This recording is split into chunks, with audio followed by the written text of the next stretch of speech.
Guys, when it comes to economy, statistics about the economy, we should be careful with it, especially when it comes from the World Bank, IMF on Africa. That is something you need to understand. A lot of people don't really understand that there's a kind of policies going on at the World Bank, the IMF. That is why you see some kind of economic wars happening between big nations around the world, and we should be careful around this thing. China, US, and Russia, these countries are some of the biggest powers in this particular world we are living in, and they have economic war on Africa. That is something you need to understand at the time. China is really taking over African economy, while US is still interested because they have established a stake in the African economy. Russia is coming in with their BRICS, and that is what we need to understand at this. Somebody came out to say, you know what, South Africa, they have high buying power than Nigeria. When you talk about high buying power, yes, South Africa has it statistically. That is something you need to understand. Buying power depends on the attitude of the population. Let's take an example. Taking care of a woman by South Africa and taking care of a woman by a Nigerian, which one is better? That is many questions a lot of people are really not asking, because South African woman will tell you that, yes, I love a Nigerian man because they know how to take care of the ladies. And that is what is really choking a lot of people out there. Even in Ghana, they will tell you that, yes, we so much love Nigerian guys because they know how to take care of the ladies. Yet you guys are claiming that you have the high buying power. You need to understand and be careful with these statistics they are feeding you with.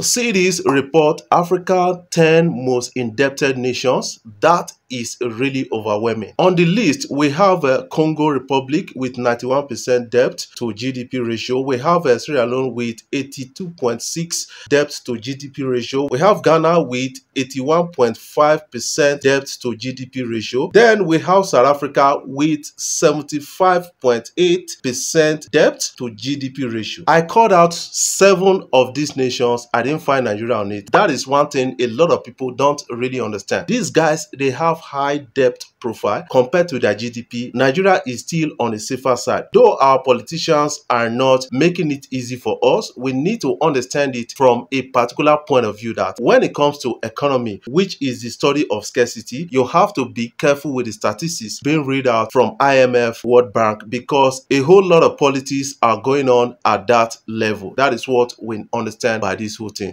Thank God to the country like Canada finding a place in their heart to give to Africans, and a lot of Africans are taking Canada as their second home. I thank God for that country. But you need to understand that to an extent, when you talk about economy and politics, you have to be careful with the statistics you see online. A particular South African guy has been coming out to say, they have more buying power and all this. That is what they see on paper. What do they see on ground? Because South African women are really complaining that, yes, their men, they hardly spend on them, while Nigerian men are really spoiling them with a lot of things, a lot of gifts, and taking care of them. Another topic for another time. I will talk about it because they don't really understand this from a different point of view. What is your own take about this? I want you to leave that in the comment section. A lot of people need to actually understand that economy and politics, they go together. That is an international politics, and Africa is being kept down by these world powers. They are exploiting Africa to an extent. Making you feel good with the statistics you see online. Is it translating to what we're seeing on the ground? Remember that recently Ghana actually came out, their artists and a lot of stakeholders came out to say cost of data didn't allow their citizens to stream their songs. That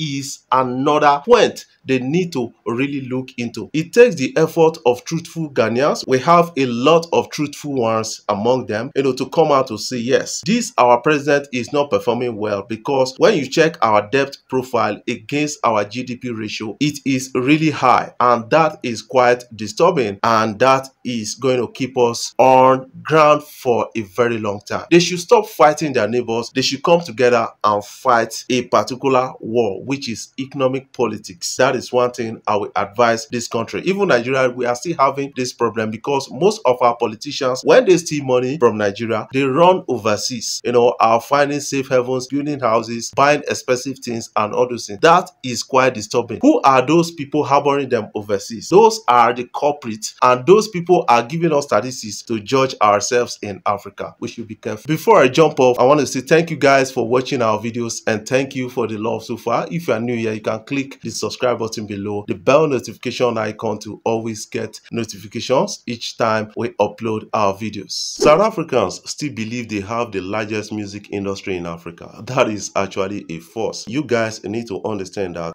statistics needs to actually play a role. Population is a factor when you're talking about the size of music industry. Access to internet. We have over 122 million internet active users in Nigeria. That is to show you the size of the digital, landscape or entertainment industry in Nigeria. And also realize that in your country, you have only 43 million internet active users. How can you be better than a country with 122 million internet active users? These South Africans went to my comment section to say, you know what? Africa's largest music industry is South Africa, not Nigeria. African music grew because revenue from Africa's largest, music industry. I don't seem to understand what he's trying to put there, because there's no adequate statistics backing that up. And somebody came out to say you are delusional. Somebody came out to say they play. That should be in Nigeria. And another person came out to say Nigeria has the largest music industry in Africa. Please do your research. Ignorance is not an excuse. In this modern world, Nigeria has an estimated $4.8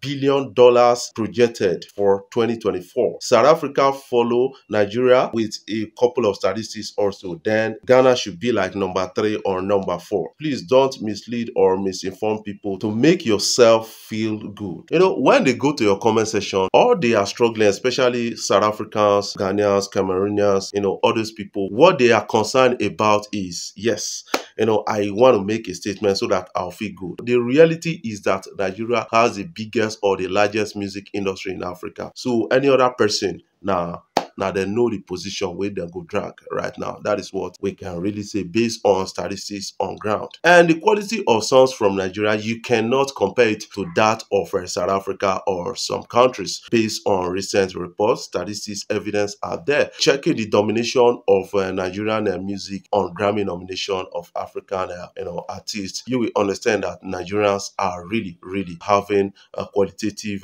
music and industry to an extent, and that is playing a major role. The likes of Don Jazzy, the likes of Two-Face Dibia, the likes of D'banj, these guys actually pioneered a lot of things in the music industry. Now the video, Burna Boy, Wizkid, we have Rema, we have Irasta, we have Tiwa Savage, a lot of others. They are really pushing this beyond the shores of this country, causing envy for other African countries. They need to realize that we still give respect to Angelique Kidjo because she is one of the biggest music acts or exports in Africa. I respect Angelique Kidjo. We are not going to fight her on that. She realized that, yes, apart from me, the Republic of Benin music industry is really suffering a lot and they need collaborative measures from other African countries, and that is why they are partnering with Nigerians. The likes of Ashake, Davido, SARS, and a lot of others were in Benin Republic, actually had a groove of their time. I think that will spotlight a lot of music artists in Benin Republic. A lot of people have started making noise about it. Since Ghana is really shutting their doors against Nigerians, we are picking other African countries, and in no time, these African countries we are picking right now will be better than you. That is something you need to understand.